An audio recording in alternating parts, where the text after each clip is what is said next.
Welcome back. You're tuned into Mid Morning Talk with me, your host, Mariam Mia. And now it's time back to my passion, educational insights. And I was speaking to my producer, and he says, he fondly calls me Appa, and he says, Appa, Wednesday is D Day, back to school. I can remember my back to school days. And yes, it's always lecture time, motivation time, but also it's exciting time. New shirts, new school uniforms, new stationery, and everybody's pumped up and motivated. But what advice do you have for parents to ensure that this year goes smoothly? By November last year, everybody's just overwhelmed and they just need a break. And December holiday comes and we all enjoy our relax and relaxation, and we feel human again. We are not shouting, we are not screaming, we are not running after everything and making sure that all commitments are met, everything is in order and it's happening. But Wednesday might be back to the grind. So how do we avoid the grind? So I have Selaelo here. Selaelo, can you hear me? Yeah, I can hear you loud and clear, but can you hear me? We can hear you loud and clear. So you Yeah, are rooting for the parents. yeah. I think the beginning of the year is always an interesting one. After the holidays, when everyone was so relaxed, and now you have to turn that switch on where it's back to business. And I think for parents, it's just a really interesting time of the year. I know for myself when I was still in school, high school, primary school. My mother specifically, her attitude would change. She should become this calm, relaxed person throughout the holidays, and 2-3 days before schools open, she puts her business face on. Where's your stationery? What you're going to need? What are you going to use from the previous year? She was like a drill sergeant.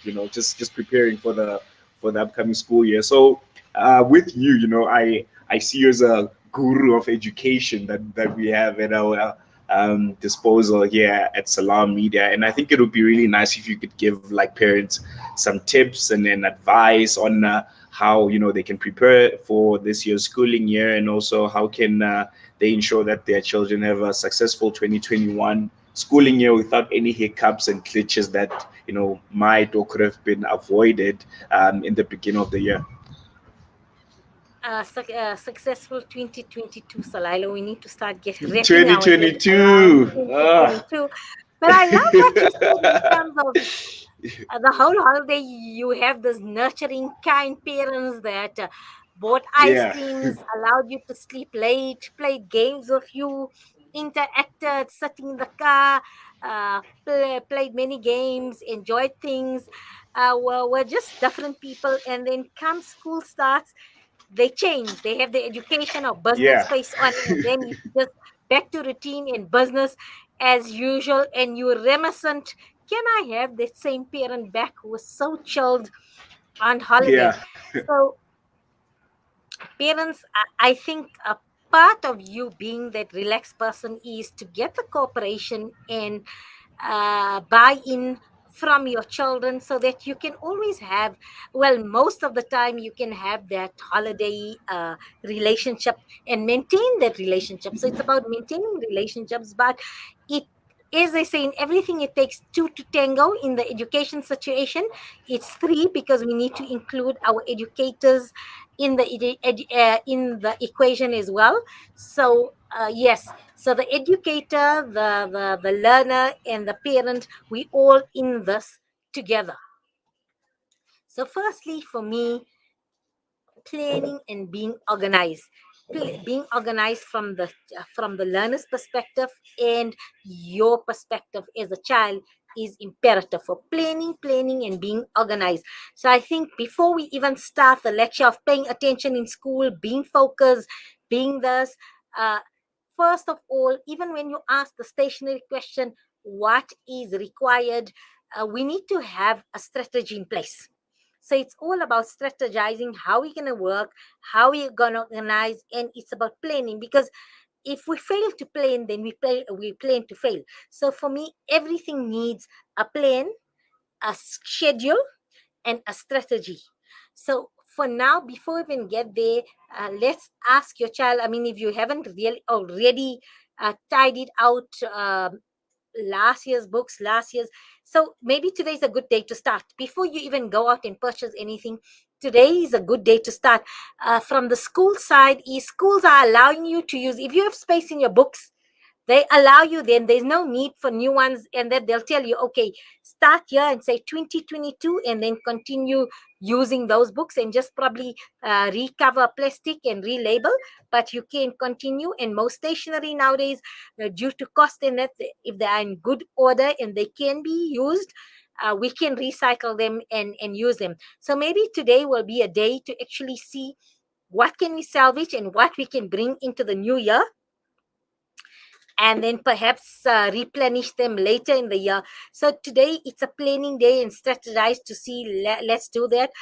If school bags were not already washed, now is the time to get them washed. Check if Zups needs things, and will it last for even for the next 3 or 4 months. And same thing with stationery packs. And maybe what you can encourage children to do, whatever is not labels, or if labels have peeled up, very very important to mark all your equipment, whether it's your sporting equipment, whether it's your clothing articles, clothing, because remember we're changing at school. I mean, how often we need to replace or purchase costly blazers that have been misplaced, school shoes, everything should be marked. So Selaelo, I think today will be the day to start checking what can we bring into the new year, so that it doesn't eat into our budget. Yeah, I think that's a really brilliant idea. I think when it's the beginning of the year, parents will want to go out, try and buy new things, new shoes, new shirts, while there some stuff from the previous year that you can repurpose. I know with my mom it was the same thing. So she would ask, "Is your school bag still okay? Are your shoes still okay?" Or she would check. Pencil cases, what from your stationery we can still salvage. It's economical. Parents will get to save a lot of money instead of each and every year going all out and buying new stationery, new bags, and all of that stuff. So I think that's a really brilliant idea, Alpha. Yes, and then once you have your list, I think we need to start. I think we need to start then making lists. Lists are very important, and I think most of our learners now, due to safety reasons, etc., have some form of electronic device where parents and learners can communicate to each other. So I think what we can do is start making lists. Lists are very very important, and I find that this is how we roll. And uh, learners and children are more likely to respond when you speak to them in the cyberspace world. So maybe use that to your advantage and get them to communicate with you if they're struggling, and you're getting they're very economical with the answers to the questions you give them face to face. Then let's see they can elaborate in the cyber world, and maybe send questions and lists and reminders, and this year roll like this. Let's embrace it. Yeah, I think that's also a great plan. I think once parents start immersing themselves into how the mind of their kids operate, it makes things easier for both children and for parents, because there's always usually a generational gap where your parents expect you to do one thing and you understand it one way, and they understand it another way, and then you guys miss each other there, and at the end of the day everyone is asking, why didn't you do 1 2 3 4? And you could have just said, "Mom, you could have sent it to me on WhatsApp, or you could have, I don't know, sent on my inbox or email, and it could have been easier, or you could have put the list on my Google account. I could have seen it, So I think that's also brilliant, where communication becomes easier and more seamless when the means of communication And then you have are proof. better understood by For me both. as a Yeah, and parent, there's also proof. Yeah, you've got yeah, proof. yeah. There's also As a proof. parent, I have proof Yeah. to say, here's it. I can screenshot that message, and even the acknowledgement thereof, I can screenshot. So I have proof. It wasn't, oh, but you didn't tell me, or when did you tell me? So we cut off Yeah. that time of confrontation and arguments and that, because now we have proof So, and then I think it will help children become accountable. In talking about accountability, I think it's important that we inculcate values to our children. And for me, this year, what I'm appealing to children is, let's create a situation where our children can be honest. They will you create a space and a platform where our children, whatever issue they have, they can come first to you. Yes, you might be upset about the actions, because many children choose to hide and deceive and stretch the truth or create white lies, is because they're afraid of the consequences. They're afraid of the punishment, afraid of parents' reaction. So maybe this is a good time, when we need to sit down our children and say, you know what, no matter what it is, if you're going to do something, you should know better your actions, but I still want you to come with me. Yes, I will first listen to you before I get angry and mad and we decide what will be the consequences for that behavior. I want you to know, I want you to be honest. So, what I want you to do is, in every situation, I want you to be honest and always tell the truth. The truth never expires. And once you tell the truth and it's out there, there's no need to make up more lies upon lies upon lies until you are drowned in a sea of lies and deception. So whatever it is, I we need honesty. And I think that is the important take for me. And in speaking is, tell your children this year, even if it is homework that you didn't do, or whatever the reason, even if you're lazy and you just didn't do it, or you're playing extra games, or whatever it is, you indulge in whatever else, and it wasn't done, let's have this policy of honesty and truthfulness in our lives, irrespective of the consequences, because this will open a pathway where the children will feel comfortable. No matter what they did, you are the first point of call, and together you can apply your minds in the way forward, because you are going to give them a skill in which they know, and they'll always come to you and trust in you. Yeah, I think that's so true. I think the old styles of parenting are honestly starting to get out of fashion, especially with today's generation.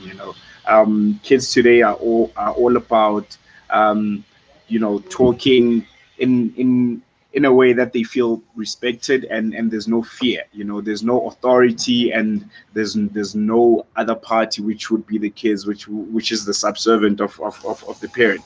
They want the channels of communications to be opened, and I think it work on both the children and the parents' advantage when the communication is so seamless, and you're not scared of your parent, but you rather respect your parents. So I think that's really good advice to take into the new year, where to all the parents, your kids shouldn't fear you.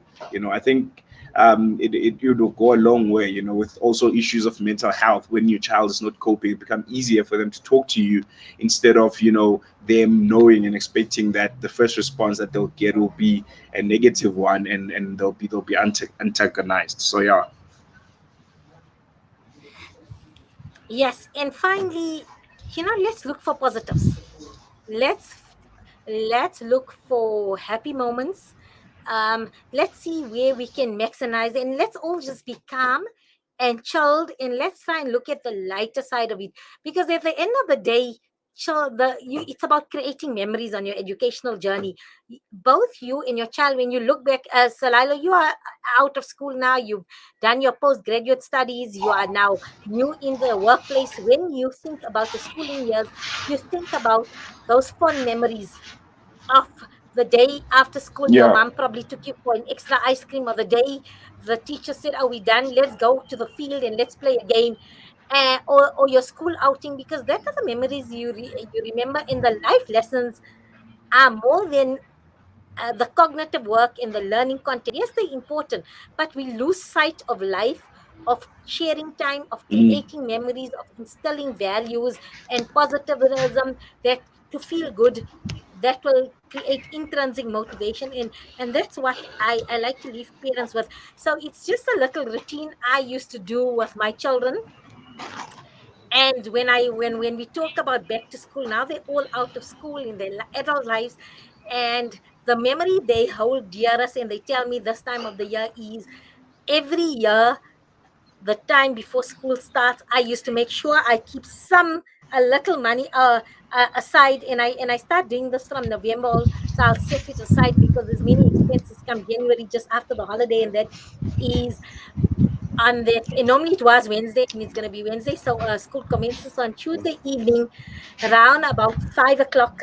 I take them for an early dinner out, like a Mm. real back to school treat, just to make them feel happy and set the scene. So I prepare, I ensure their dad comes home early. We choose a place, we ask them where they would like to go, and yes, we go and have an early supper, and it's just a happy day, a happy evening. And I tell them, I know, I believe in you, this year is going to be great, you're going to do well, and you have to do well because you're my child, you're from me, and we are go-getters. And I give them that grounding and that positivity. We come home, they are all showered, early night, even if they're reading, just back to school, because it just creates this good atmosphere. And they tell me that's their best back to school memory, is that day, that positivity, getting them pumped up and to believe in themselves. Mm. Mm. Mm. Nah, that's yeah. I think that's the best way you can prepare your kids, for the new schooling year, because parents sometimes tend to forget just how challenging school can be, and just how much it takes, from a child, spending so many hours there trying to prove that you can do better than the other students, the competition, the extramural activities that you have to participate in. It can be a lot, and that extra support from the parents, and that extra recognition that we see you, we are here for you, we support you, really goes a long way. Yes. So Lila, just remember, when you become a parent, remember that back to school routine, and maybe you can create it as a tradition in your family one day. Yeah, we'll podcast this and save it in my archive somewhere, definitely. Loving that. It was good to chat to you on air, and hopefully we can have these one-on-one chats in studio once our brand new studios are up and running. I know we've got high tech new facilities coming in. I don't want to take the cat out of the bag, but just a little teaser that I viewed it in production. So we've got.